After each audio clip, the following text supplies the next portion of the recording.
Now, I had this study worked up from the King James Bible, so forgive me, but I will be using it.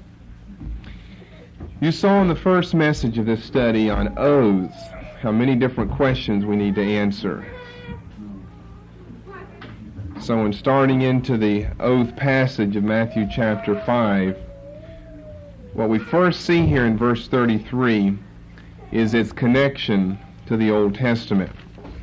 Jesus' practice here in the first chapter of Matthew's account of the Sermon on the Mount is to refer back to something taught to the people.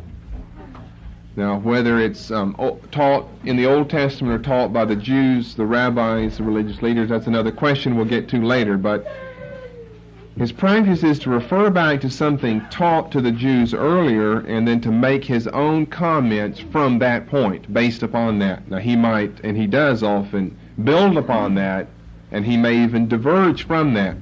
Sometimes he makes explicit what was implicit, and then there is a question, sometimes he contravenes. But we will see how much of that is true as we go along. So if you've got your Bible, we're in Matthew 5, verses 30. That's an ignorant question if you've got your Bible. That's just preacher fill-in, I guess. Matthew 5, 33 through 37. If you've got your Bible, you can turn over there. Now, the way I want to do this is to do it phrase by phrase. I studied this in the Greek, and I don't think I'll bore you with that.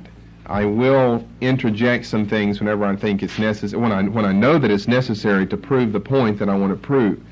And I can prove some points that are not proven either by the King James Version or the New International Version. So I will just do that. I feel maybe what I should do is know that stuff, and then whenever it helps you, share it with you and not burden you with all of that. But I want to study it phrase by phrase, just as it is here in the King James Bible. And I think that we'll be able to do a thorough enough study of it, more thorough than we've ever done before. 5 years ago, we did a one-message study of these verses entitled The Oath and Christian Truthfulness that summed it all up. But I want to be much more explicit, much more dogmatic, much more precise, and, well, I can't be any more right than I was then, but I can certainly be more detailed than I was then. So I guess what I'm saying in saying that is I don't see where we would have the need of ever restudying this passage then. I think we'll have a minimum of a dozen messages from this, so that shows you how long it's going to take us to look at all of this. We've done one right now as our second one. We'll have a minimum of 12, and it will probably be somewhere in the neighborhood of 12, like 12 or 13 that we'll actually conclude with. But once we do that, you should know everything there is to know, as far as I know, about Matthew 5, verses 3 through 37. Let's read it through one time together. Or I'll read it and you listen. Again, ye have heard that it hath been said by them of old time, Thou shalt not forswear thyself, but shalt perform unto the Lord thine oaths. But I say unto you, swear not at all. Now, I began this whole series with the first teaching by saying that as far as obedience is concerned, the matter is fairly simple. Jesus said, I say to you, do not swear at all. He even adds the prohibition adverbially there, swear not at all. But as far as matters of other questions are concerned, that's another matter. Neither by heaven, for it is God's throne, nor by the earth, for it is his footstool, neither by Jerusalem, for it is the city of the great King. Neither shalt thou swear by thy head, because thou canst not make one hair white or black. But let your communication be yea, yea, nay, nay. For whatsoever is more than these cometh of evil. Now, there's very little variation between that and the New International Version, so don't really be concerned that we're looking at this instead of the NIV. The NIV maybe improves on the KJV in a place or two, but that's only as far as translation is concerned. It never improves on it as far as language is concerned. Now, it's a very familiar passage, but what does all of this really mean here? one of the basic things a person would have to start with is what's the purpose of this, of discussing the oath right here in the Sermon on the Mount?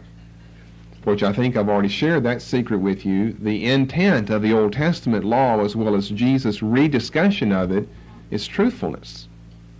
The whole heart of the matter here is truthfulness, not only the oath, but then by transference to the Old Testament, well then why the oath?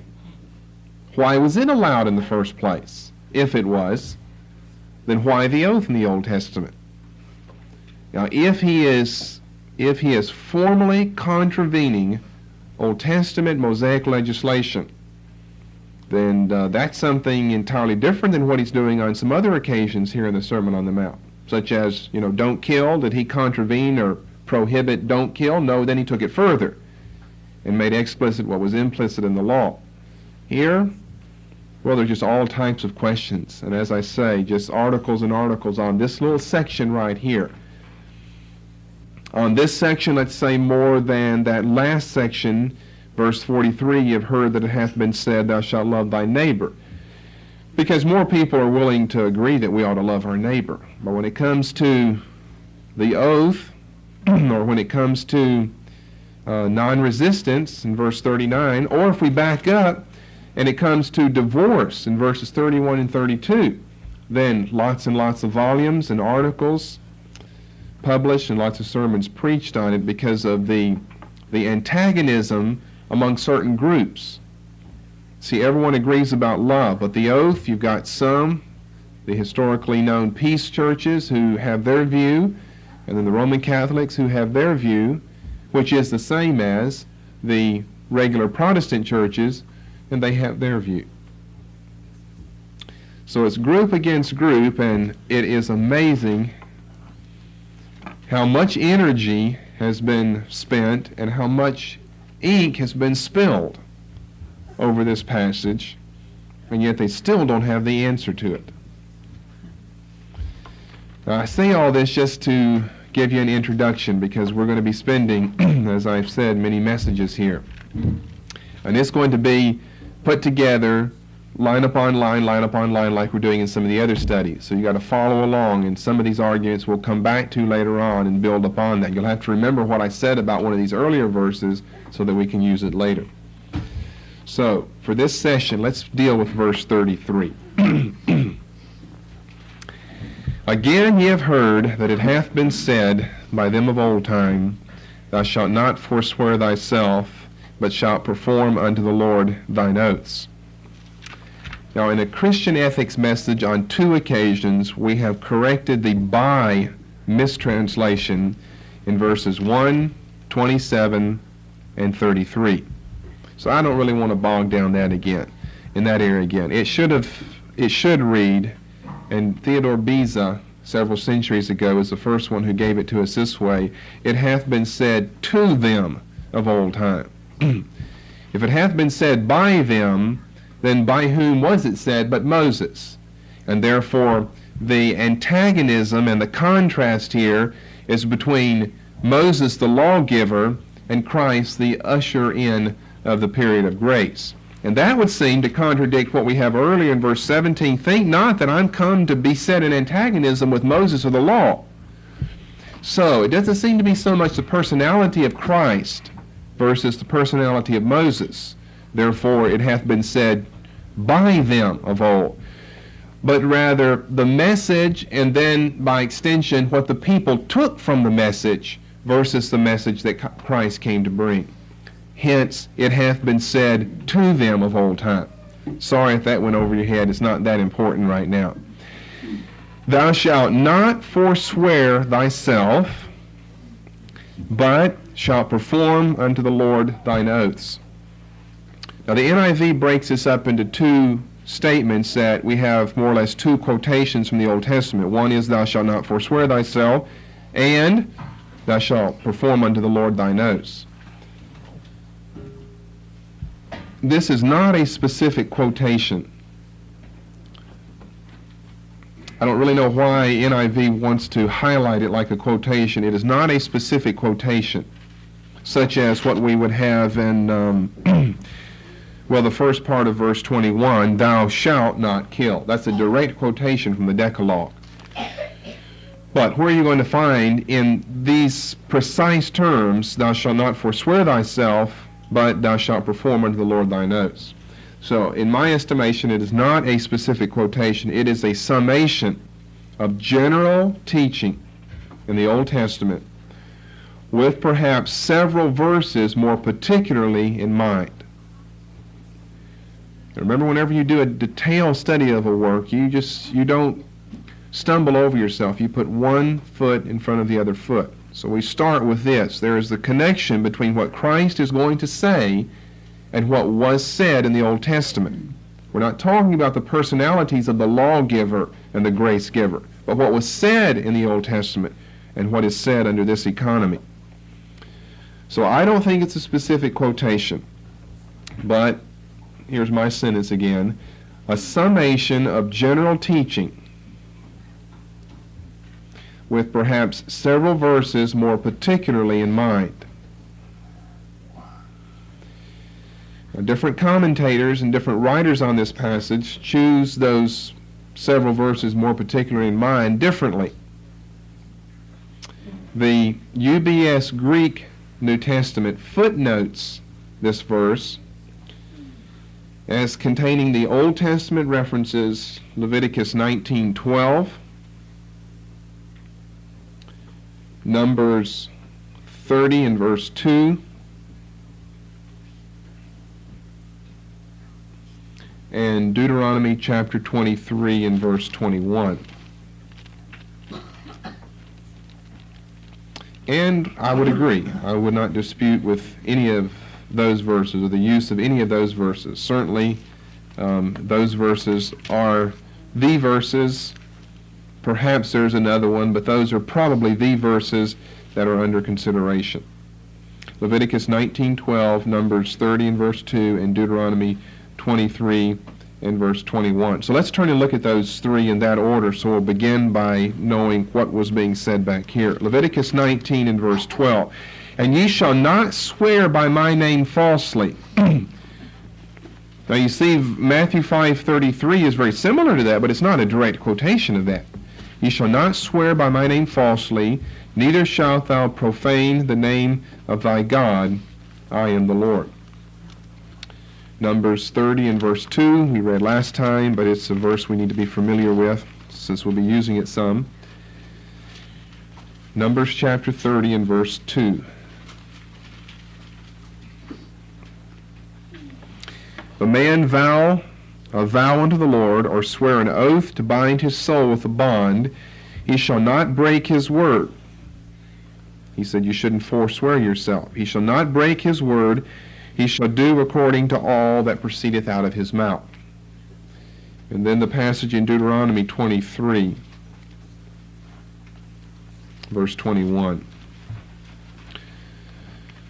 I think 21 to 23 deal with this, but let's just look at verse 21. When thou shalt vow a vow unto the Lord thy God, thou shalt not slack to pay it, for the Lord thy God will surely require it of thee, and it would be sin in thee. That is, it would be sin if the person failed to keep it. So those seem to be some of the references. Another possible reference would be back to Exodus chapter 20 and verse 7. We might as well look at that while we're here. He certainly has referred formally earlier in this chapter to the Decalogue proper, the Ten Commandments in Exodus chapter 20, which are repeated over in Deuteronomy 5, so I don't need to give you the verse there. Thou shalt not take the name of the Lord thy God in vain, for the Lord will not hold him guiltless that taketh his name in vain. And you find this duplicated over in Proverbs chapter 30 and around the 9th verse as well. So the Greek Testament gives us these three references: Leviticus 19:12, Numbers 30 and verse 2, Deuteronomy 23 and verse 21, and then I might add in there Exodus chapter 20 and verse 7. I don't want to do a study of that Exodus 20 and verse 7 passage because it could be very complicated. What exactly did God mean by that? How did the Jews take that? Well, we'll look at one sense in which the Jews took that, thou shalt not take the name or bear the name of the Lord thy God in vain. But what's the whole, there's a purpose to that. He's not talking just about swearing GD. Surely he means more than that. Surely there's something more in the Decalogue than a prohibition of GD. There has to be more than that. Well, what is it? Well, that's a deep study in Old Testament theology. So let's turn back to Matthew 5 and verse 33. We'll deal with this first phrase here. Thou shalt not forswear thyself.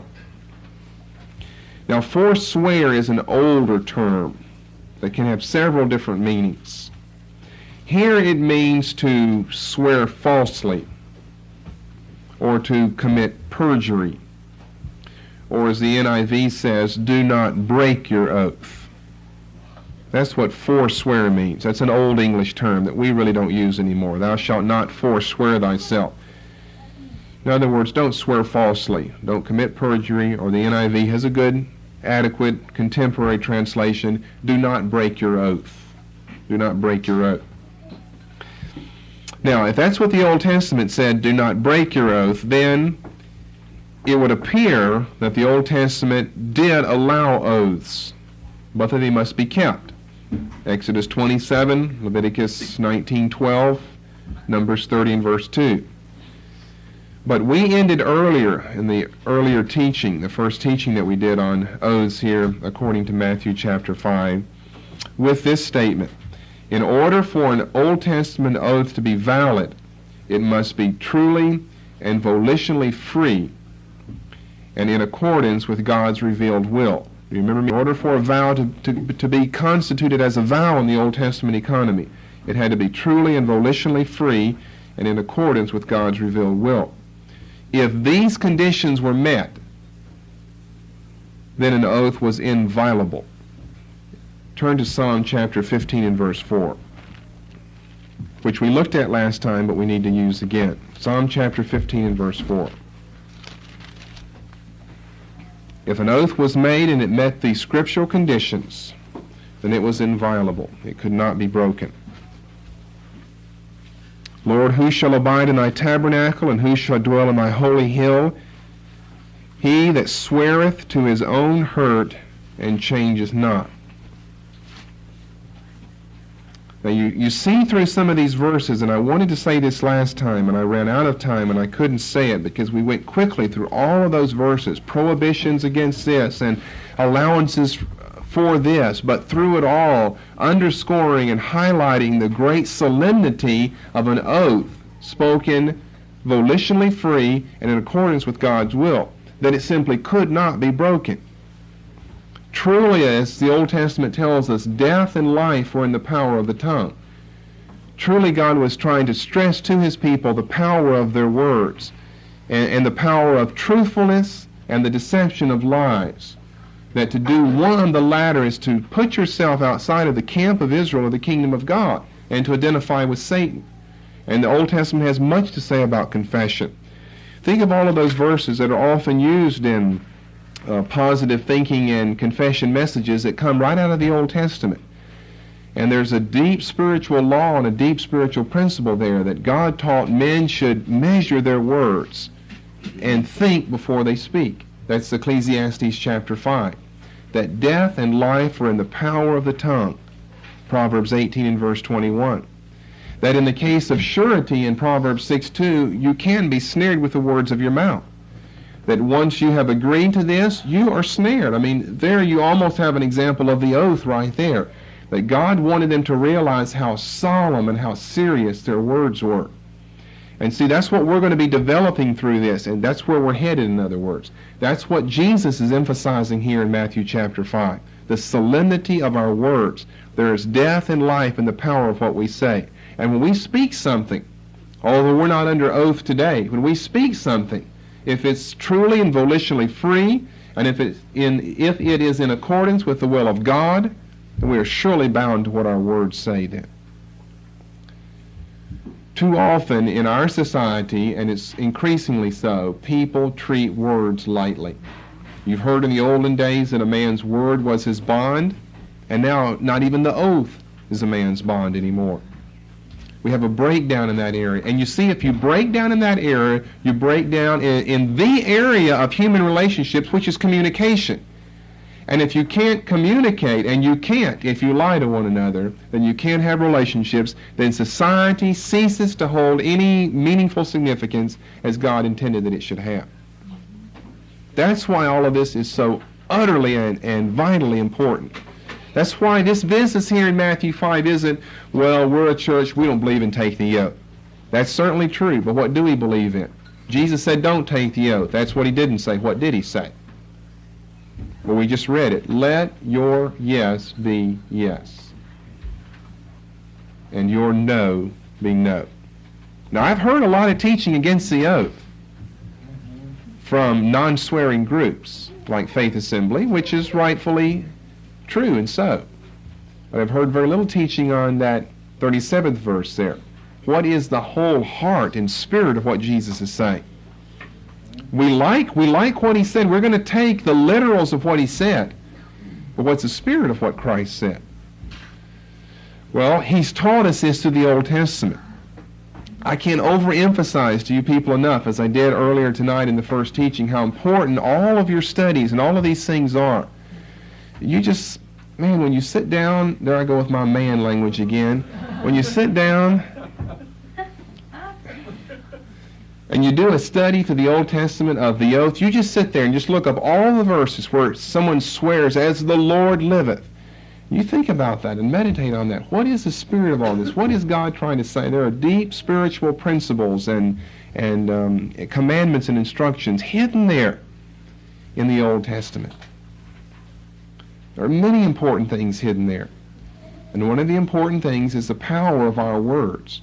Not just the charismatic emphasis of it, and not so much the charismatic emphasis of it. But there's power in words. Now, if you say that you don't feel good, then the devil's going to put a cold on you this afternoon. Well, that's really not what God is saying. When he has passages like that there's death and life in the power of the tongue, Proverbs 18:21, and they that love it shall eat the fruit thereof, he's talking about something far beyond just if you confess you don't feel good, then somehow the devil's going to put a sickness on you that day. That's crypto-Christian scientism as far as I'm concerned. I think he's talking more about our relationship before God, or with God, and our relationship with other people. There's death and life, there's healing and health, there's sickness and adversity in what we say. And the Old Testament law was in Ecclesiastes chapter 5, or if there wasn't law, at least was wise, a wise admonition from the writer of that book. It's better not to vow than to vow and break your vow. God is in heaven, you are upon earth, therefore let thy words be few. Oh, how deep could we go? And I don't know how deep we will go. Maybe it'll be a dozen times a dozen messages that we study here on just the whole psychological makeup of words and communication. God says there's death and life in the power of the tongue. He said he is in heaven and you are upon earth, therefore let your words be few. I mean, the message there is don't go around and keep a calculator with you and make sure you don't exceed your daily outburst of words, 12 or 15 or however many you think you can say that day, but measure your words. Measure them. You can say a lot, especially if you're reading the 119th Psalm. You'll be saying more words than 12 or 15, but measure your words. So I'm getting a little ahead of myself, I think, but anyway, that's what Psalm 15:4 says. He that sweareth to his own hurt and changeth not. What if a person swears, took a vow, and found out later that they were wrong? Well, we have a case of this in Judges 11, verses 30 to 40, with Jephthah. We'll spend a little more time over here just to make sure I've got this case all cleared up. With Jephthah, in Judges 11, verses 30 through 40. Jephthah vowed a vow unto the Lord, and said, If thou shalt without fail deliver the children of Ammon into mine hands, then it shall be that whatsoever cometh forth of the doors of my house to meet me, when I return in peace from the children of Ammon, shall surely be the Lord's. and I will offer it up for a burnt offering. Well, is this a Psalm 15:4 case? He that sweareth to his, parenthesis, daughters, own hurt, and changeth not. Hardly so. It does not meet the conditions of a scriptural vow. You can't swear that I'm going to blaspheme God for the next 15 years, and then you get converted 3 years from there and think, well, I've got to keep that vow I made to God and blaspheme Him for the next 12 years of my life before this vow comes to an end. A vow has to be truly and volitionally free. It has to be in accordance with the revealed will of God. Jephthah had been raised a pagan. He was not raised in Israel. If you go back to the first few verses of this chapter, he was raised outside of Palestine. He had come under the influence of his pagan neighbors. And, well, during even bad times, Israel was experiencing very little moral perception because we're during the period of the judges here. Jephthah makes this vow. He has not been totally correctly instructed in the law of Moses, probably assuming that a slave or a servant would be the first to greet him whenever he came home, to bring water out to wash his feet. He never suspected it would be his own daughter.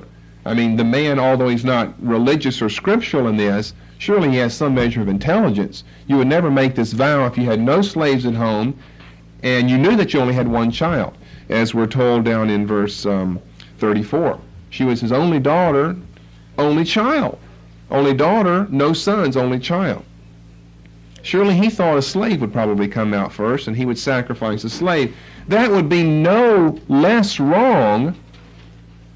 That would be no more right than sacrificing your own daughter. It would be no less wrong and no more right in sacrificing a slave than in sacrificing your own daughter. In other words, human sacrifice was outlawed by Moses' teaching. So he makes a vow here due to the influence of his pagan neighbors. Does God expect him to perform that? Not at all. Some weak people come along and see this, well, he vowed to God and he's got to keep it. No, he doesn't. Psalm 15:4 doesn't apply here. And whenever we've covered this before, and I remember doing it at least once back in the old building in Waconia, Minnesota, we covered Psalm 15:4. I remember pointing this out, that if back in your denominational days or your unsaved days or your unenlightened charismatic days you made a vow to God that later you found out it's not a scriptural vow, then that's what you found out. You didn't make a vow to God. He doesn't accept things like that. For a vow to be a vow, God's got to accept it. You can't just mouth off everything and you got to do everything. He has to accept it. If it's a vow made to him, it has to be a vow made acceptably unto him. And he doesn't accept unscriptural vows and oaths that are taken before him. So if you swore, well, I'll never let my child's temperature get above 101, but I'll have him immediately to the emergency room. Well, that's an oath that may happily and freely be broken.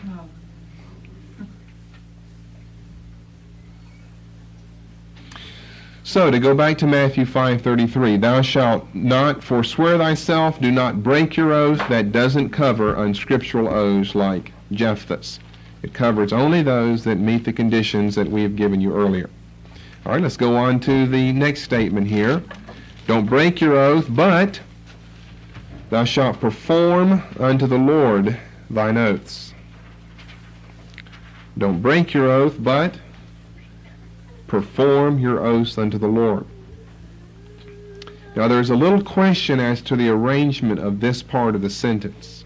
And if there is any shift in meaning, it's subtle and I'm sure unintended. Here's one possibility as the KJV has it. Thou shalt perform unto the Lord thine oaths.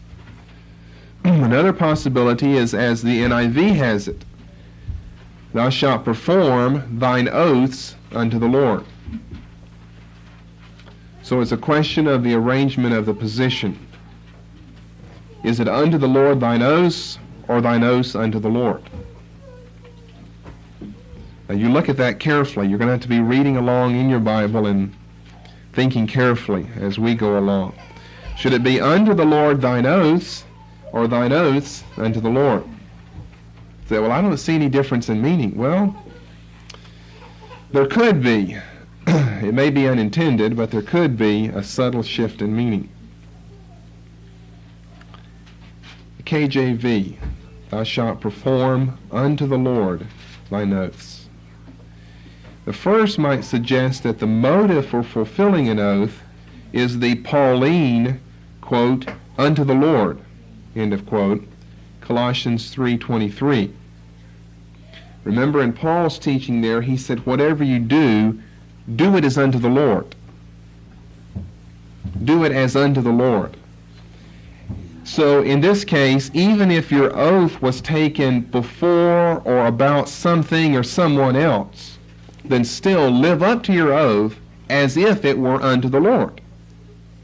So you see, that's what this meaning, that's how we could interpret that, the King James reading. This is subtle, so you have to be careful in your writing and your thinking here. The first might suggest the motive for fulfilling an oath is the Pauline unto the Lord. Even if you're swearing to or about something or someone else, still fulfill that unto the Lord as though it were unto the Lord, as though you made the vow unto the Lord.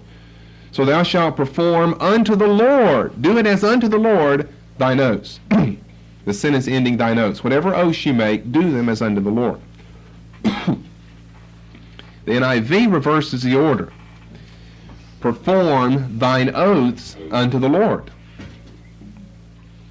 The latter might imply that the oath itself was made unto the Lord.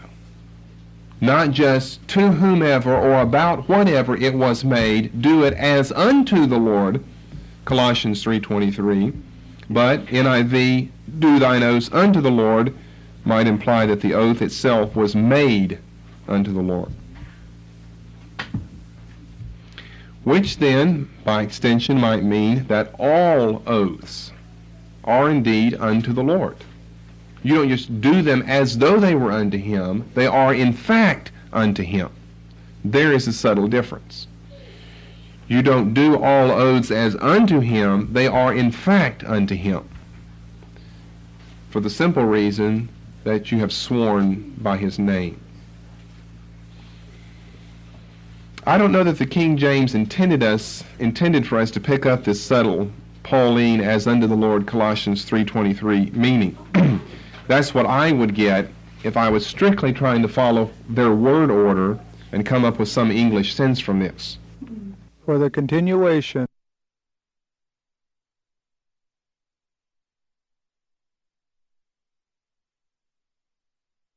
Intended for us to pick up this subtle Pauline as unto the Lord, Colossians 3:23 meaning. That's what I would get if I was strictly trying to follow their word order and come up with some English sense from this. But I think that the NIV's arrangement is better, because I think that if that's what the NIV has as a meaning behind it, that meaning is correct. Although that's probably the meaning that the King James translators had as well. Not just do your oaths as unto the Lord, but do your oaths that were made unto the Lord. One is as unto and one is made. And there is a difference there. There is a very distinct difference. It's subtle, but there's a very distinct difference. So you may never have noticed that or thought of that, but I would think of that as I read this. Thou shalt not forswear thyself. First of all, I'd want to know, what does forswear mean? And then secondly, but shalt perform unto the Lord thine oaths. We generally wouldn't say it like that. We'd say, but perform your oaths unto the Lord. Did you do this duty for me? We wouldn't say, did you for me do this duty? It's the whole business of the arrangement of the terms, the sentence order here. So verse 33 gives us the Old Testament summary of oath-taking. Not a quotation, a summation. And maybe it's at this point I need to outline this little passage for us. Verse 33 would be your first point. An Old Testament summary on oath-taking. An Old Testament summary on oath-taking. Here's an outline of these verses. Verse 33, an Old Testament summary of oath-taking. Your second point on the outline would be verses 34 through 37a. We would entitle this Christ's teaching on the oath. Christ's teaching on the oath. verses 34 through 37a. Then under this second point, we would have 2 points. Number 1, his negative instructions. His negative instructions. Verses 34 through 36. Then under this, we would have 2 points. Number 1, his prohibitive command. Verse 34a, his prohibitive command, verse 34a.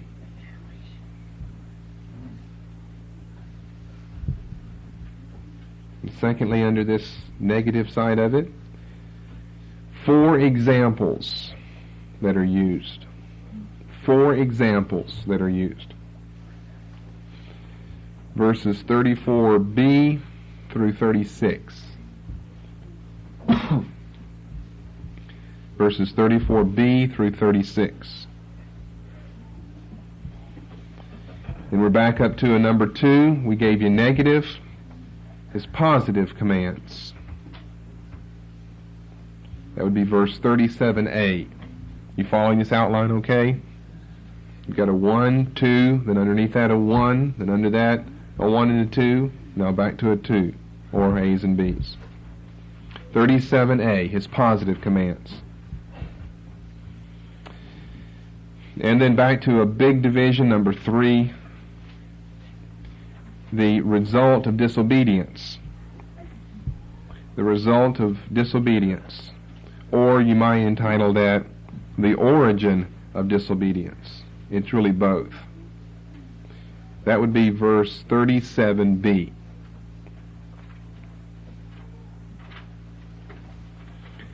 Now, if you've got that, I want you to look with me in this passage and watch how we've done this and how we're going to follow it. Now, you've written it down, but you don't see how what you have on your paper connects with what you have in your Bible.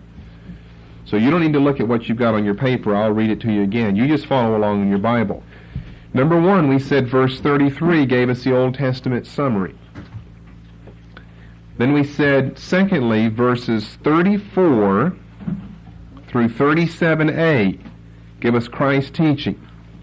See, 33 said, you've heard that it hath been said. Verse 34, here's Christ's teaching. But I say unto you, don't swear, don't do it by heaven, don't do it by this. All the way down into 37a, still he's giving us his teaching, but let your communication be yea, yea, nay, nay. So there's Christ's teaching, but it's broken up into a negative side, verses 34 through 36. He tells us what not to do. I say unto you, don't swear, neither by heaven, neither by earth, neither by Jerusalem, neither by your head. He tells us what not to do. He gives us the prohibitive command, don't swear, then those 4 examples. Then the positive command, he tells us what to do. Don't swear, verse 37a, but let your communication be. Here he tells us what we should do. Then the very conclusion, 37b, the result and or the origin of disobedience, whatever is more than this comes of evil. All right, we've dealt with verse 33. Let's jump into verse 34. But I say unto you, swear not at all. So this is the heart of this passage. The heart of it is his teaching, Christ's teaching on the oath, verses 34 through 37a. Starts off on a negative foot, and it goes that way for most of the passage, all the way through 34, through 35, through 36. It ends on a positive note. The very last part of Christ's teaching, this is what you are to do. Let your communication be yea, yea, nay, nay. What I want to deal with next are these examples here and a little of the background to this. We're not going to exegete the passage yet. We'll do that later on. What I'm intending to do right now is just look at Jewish oaths during Jesus' day. Neither by heaven, for it is God's throne. Neither by earth, for it is his footstool. Neither by Jerusalem, for it is the city of the great king. Neither by your head, for you cannot make one hair white or black.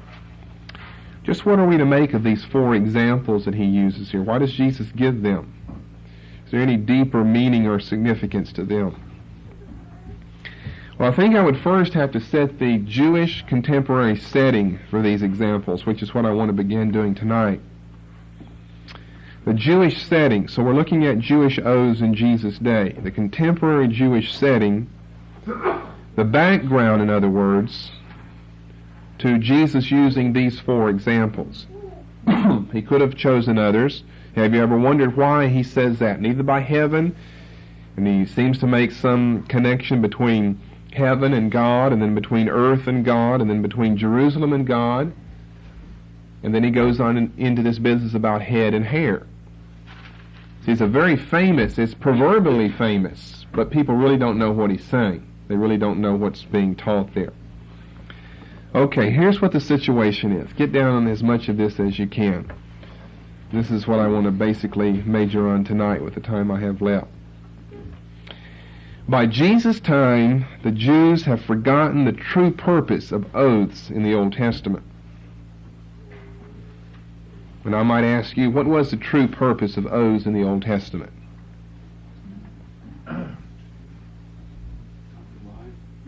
To encourage truthfulness. To encourage truthfulness. That was the chief purpose for the oath in the Old Testament, was to encourage truthfulness. Not so they could just take the oath. Why? To encourage truthfulness. By Jesus' time, the Jews have forgotten what the essence and the spirit and the heart of the oath is all about. Remember, I told you last time how important oaths were in the Jewish economy, and we'll develop this later on, how important oaths have been in all human cultures that we've ever come across thus far. Oaths are known by all people in all cultures. There's some type of oath or vow or promise or pledge or a swearing or something that all cultures know about and practice. Why? See, there's so much here. There's so much depth here spiritually that I think we can learn a lot from. By Jesus' time, on the contrary, they have begun to minutely anatomize the oath formula itself. Break it up into all of its bodily parts and formulas, anatomizing the oath, dissecting it, discussing in great detail oath formulas, missing, meanwhile, the message and the spirit of the Old Testament's teaching. A superstitious reverence was attached to God's ineffable Old Testament covenant name, Yahweh. Have you ever heard that before? I think you're familiar with that truth. You have to know that to know a lot about Jewish studies. A superstitious reverence was attached to God's ineffable Old Testament covenant name, due to maybe several things. I'll only mention one now. Perhaps primarily due to a misunderstanding of the 3rd commandment. Exodus 20 and verse 7, "Thou shalt not take the name of the Lord thy God in vain." Well, what's the best way to make sure you don't ever take the name of God in vain? Just don't ever use His name. That's a gross misunderstanding of what God was saying through the prophet Moses in Exodus 20 and verse 7, the 3rd commandment. A prohibition against profaning the name of God. So the Jews thought, well, I know what. They lost the meaning. They lost the true grip on the understanding of what Moses really meant. So they didn't know what it meant to take the name of God in vain versus not taking it in vain. So since we're kind of out in the dark about it, I know a way we can be certain we won't take His name in vain. And of course they missed the whole point and took His name in vain while they were not taking His name in vain. They said, we'll just cease from using His name altogether.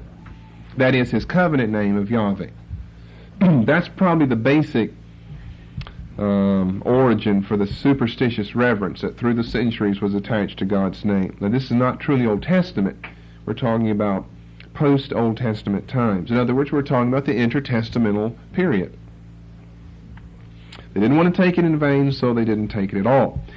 Thus, they no longer took their oaths in God's name.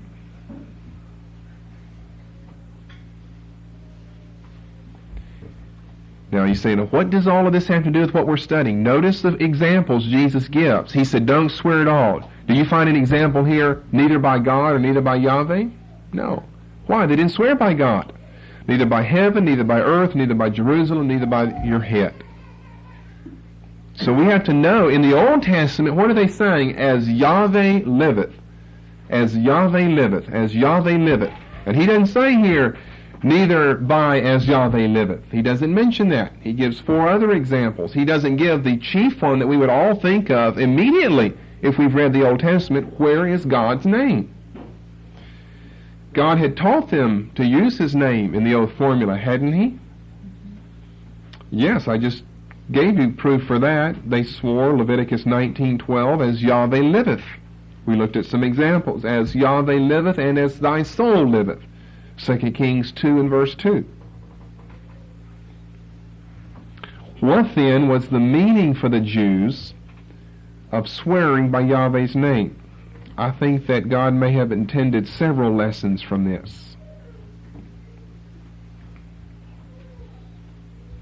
Here are these lessons, I believe. We could go into more detail here, and I think we'll have to keep ourselves rather close. You've got to follow this argument now as we go along, or you'll miss all of what he's saying here in Matthew 5. I guess maybe we need to start with that question. They swore as Yahweh liveth. Was that really right for them to do? In other words, maybe God tolerated them swearing by his name, but that was really not his will for them to do. Well, that's a question we'll come back to later, but let me just read you one verse. You don't even need to turn here. Deuteronomy 6 and 13, thou shalt fear the Lord thy God and serve him, and shalt swear by his name. That happens to be one of the Old Testament verses that Jesus used to get Satan in Matthew 4, was Deuteronomy chapter 6 and verse 13. You shall fear the Lord your God, you shall serve him, thou shalt swear by his name.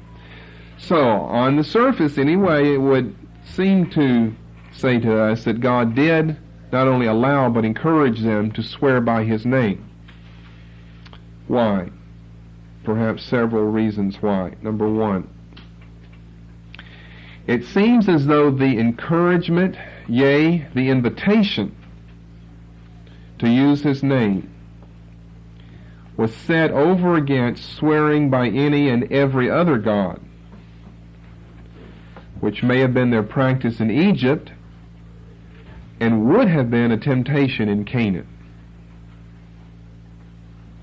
It seems as though the encouragement, yea, the invitation, he's not just encouraging them, he seems to be inviting them.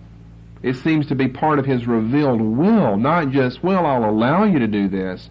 It doesn't have a meaning one way or the other, or maybe I even would prefer you not to, but since you're already doing it, I'm going to allow you to. It seems to be more than that. It seems to be actually a loving invitation to the people to be privileged to use his name in a sacred oath. Now remember that in light of what we're saying and studying here. Jesus said, swear not at all. He tells us we can't say, by Jesus Christ, I'll be there tomorrow. Doesn't that kind of sound profane to you? But in the Old Testament, that was as holy a thing as you could utter. As the Lord God of Israel liveth, I will be there. As Yahweh liveth, I will cut thy head off, as David said to Goliath over in 1 Samuel, remember. He said, as Yahweh lives, as God is God over the armies of Israel, I'll slay you, and I'll feed your flesh to the birds and to the beasts. I mean, he's taking an oath right there before Goliath. As God lives, I'll murder you. And he does. And I'll cut your head off. And he does. And we think of that, as long as it says Yahweh liveth, it doesn't seem to go up the back of our spine so bad as, well, as Jesus Christ liveth, I will do this. There's been a big change. Or has there, you see? Some people say there hasn't been a change. If there hasn't, then what does he mean here? And if he has, then what does he mean here? In other words, why? It seems as though the encouragement, yea, the invitation to use his name was set over against swearing by any and every other god. In other words, why did he pick his name? Why didn't he pick Jerusalem or Mount Zion? Swear by that. They're swearing by it here. Why didn't he pick that? Why didn't he pick, the Jordan River, the Red Sea, your memory in Exodus, swear by manna, the miracle for 40 years? He picked his name. To use his name set over against swearing by any and every other god, which may have been their practice in Egypt, Ezekiel 20, verses 1 through 9,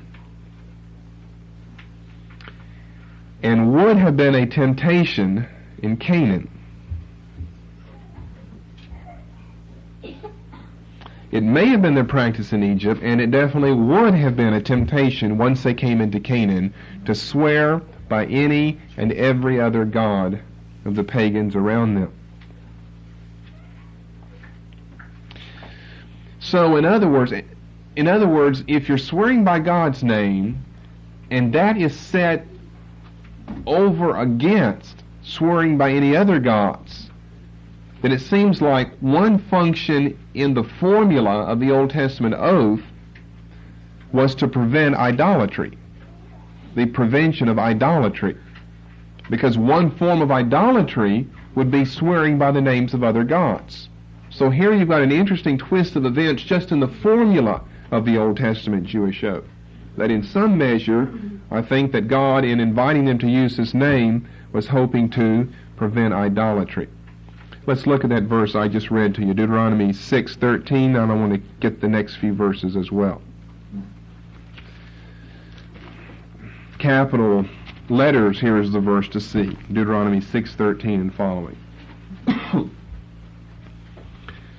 Thou shalt fear the Lord thy God, and serve Him, and shalt swear by His name. Now, I think that we've already discussed often enough in this church that the Semitic understanding of name was not a certain vocalization of vowels and consonants placed together, but it was the personality or the authority that was represented by that word. Because there are many people named Jesus today. There were people back in the New Testament days named Jesus. So J-E-S-U-S is no more than C-H-I-N-O. Right? We know enough about that. The Semitic understanding of names was not just the vocalization of X number of vowels and consonants placed together. That's what it has become to us today, and it's sad, but that's just what it is. Even though some of us might pick biblical names for our children, we don't pick biblical meanings. We just pick a name that sounds pleasing to the ears, because that's pretty much what predominates and prevails in our culture. That was not true. That's because we've lost some of our thinking power. We've lost some of our power of connecting all the events of life. The Near Eastern people, be they Jewish or be they pagan, saw an intimate link and connection between various events and occurrences in life, including the use of human language itself. And so you can do a whole long study in that, and we've done a little bit of study concerning the name of Jesus in the New Testament. Verse 14, notice what comes right after this, in other words. You shall not go after other gods. Now that comes right after swearing by His name. Of the gods of the people which are round about you.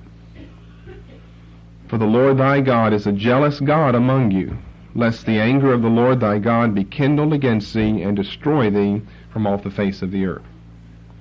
So one lesson I think that He intends for them to see is a prevention of idolatry. That I think here in chapter 10, in verse 20,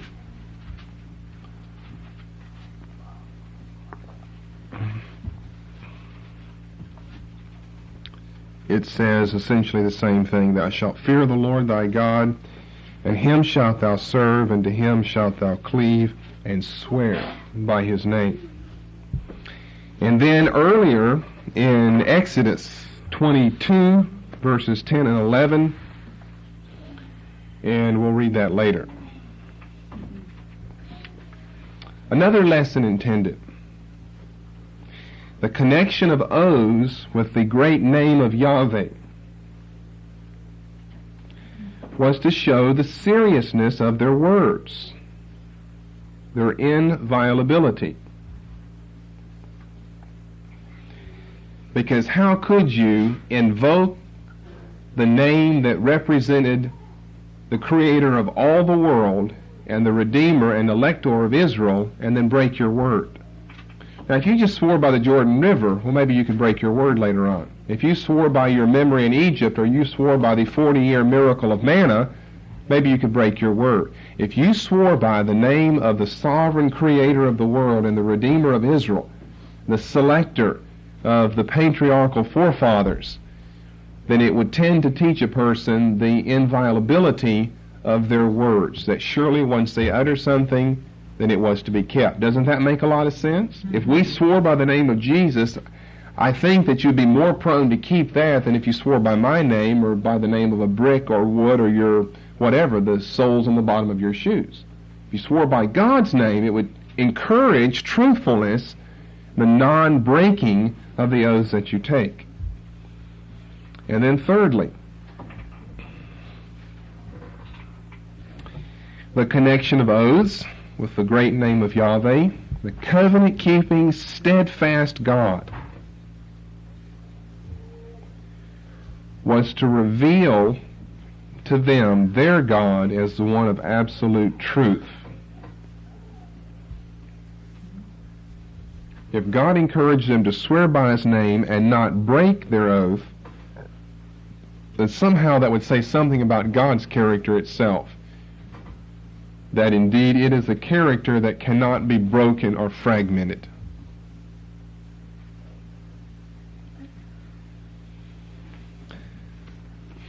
The connection of oaths with the great name of Yahweh, the covenant-keeping, steadfast God, was to reveal to them their God as the one of absolute inviolability. Absolute inviolability.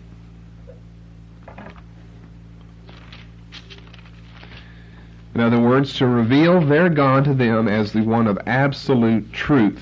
Now, what did Jesus come saying in John 14:6? I am the truth. Surely the God of the Old Testament is no less the truth, and that's in the absolute sense, than Jesus Christ in the New. Listen to Isaiah 65:16. That he that blesseth himself in the earth shall bless himself in the God of truth. And he that sweareth in the earth shall swear by the God of truth. Because the former troubles are forgotten, and because they are hid from mine eyes. Isaiah 65:16. If you bless, if you swear, then do it by the God who is truth. Therefore, here's my conclusion thus far. Since they could no longer swear by Yahweh's name, He told them to, but they've attached a superstitious reverence to His name, and they don't. Since they could no longer swear by Yahweh's name, they picked up other objects for their oath formulas. And with the selection of varying objects, here's what's crucial to understanding Matthew. With the selection of varying objects came the casuistical science of varying degrees of binding.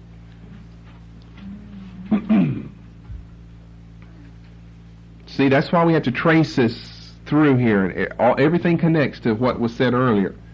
God says, swear by my name. They attach superstitious reverence to His name, thus His ineffable covenant name is no longer used. So, since they can't swear by His name, they pick other objects for their oath formulas.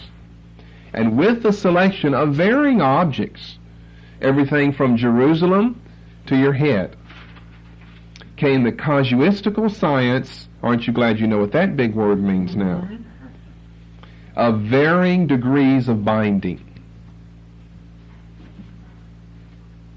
You understand that very clearly now. All right, here's what their rule was.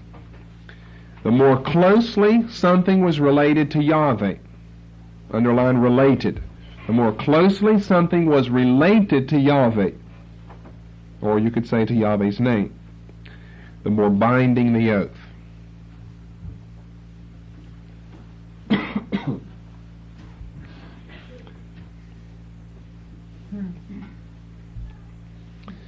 you see what the problem with this development is then?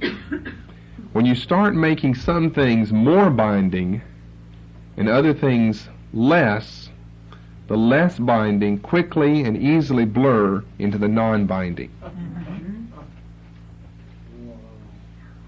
So when you start making this casuistical distinction between now, how close is that to God's name?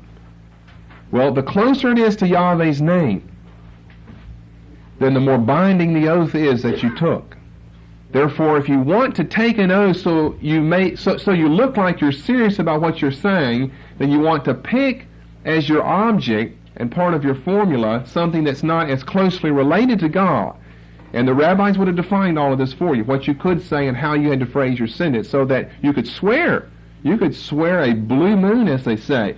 And God doesn't hold you responsible, and the rabbinical courts don't hold you responsible, as long as you picked one of those objects not very closely related to God. It had to be outside of that camp. There were two camps, those related and those not. If you picked one in the camp of those not related to God, you could swear a blue moon, and no one would hold you responsible, including God. Thus, oaths which were designed to underscore the need for truthfulness actually became agents for evasive, casuistical deceit. The very thing that God gave them in the Old Testament to encourage truthfulness became the agent of evasive, casuistical deceit. Now I'll just read through this one more time to make sure you've got this down, and I'm going to conclude with this tonight. With a selection of varying objects, this is all my own thoughts and my own writing now. I didn't get this from someone else's work here. With a selection of varying objects came the casuistical science of varying degrees of binding.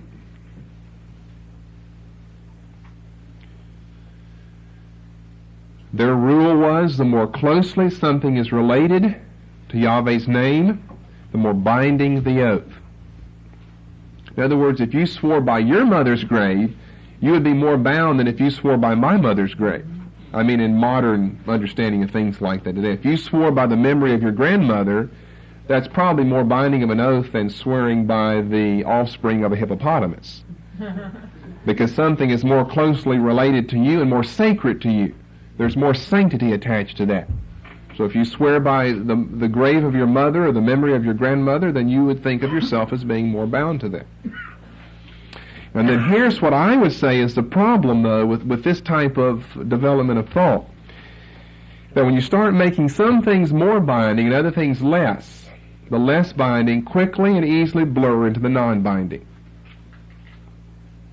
Now, that's true with human beings. I don't care who you are or where you're born. If I tell some of you people, if I tell some people in the church, well, no, you don't have to do that. All of a sudden, if you hear that you don't have to, then that almost puts you in the place that God doesn't want you to do that. And that's not necessarily true at all. As soon as you start making laws and rules, well, this is more important, this is less important, the less important soon become non-important. Because you're highlighting too much what is more important. Remember, Jesus dealt with this here in the same gospel in Matthew 23, although for Old Testament economy. He said, here you've been tithing of your mint and your anise and your cumin, all of your garden herbs, and you have omitted the weightier matters of the law, judgment, mercy, and faith. And what did he go on to say? These you should have done, not to leave the others undone. Because there's always that problem. If you're making a distinction between greater and lesser, the lesser becomes not. And here's the problem I see here, and here's part of the background of what Jesus is discussing. When you start making some things more binding, others less, the less quickly and easily blur into the non. Thus, oaths which were designed to underscore the need for truthfulness become the agent of evasive casuistical deceit.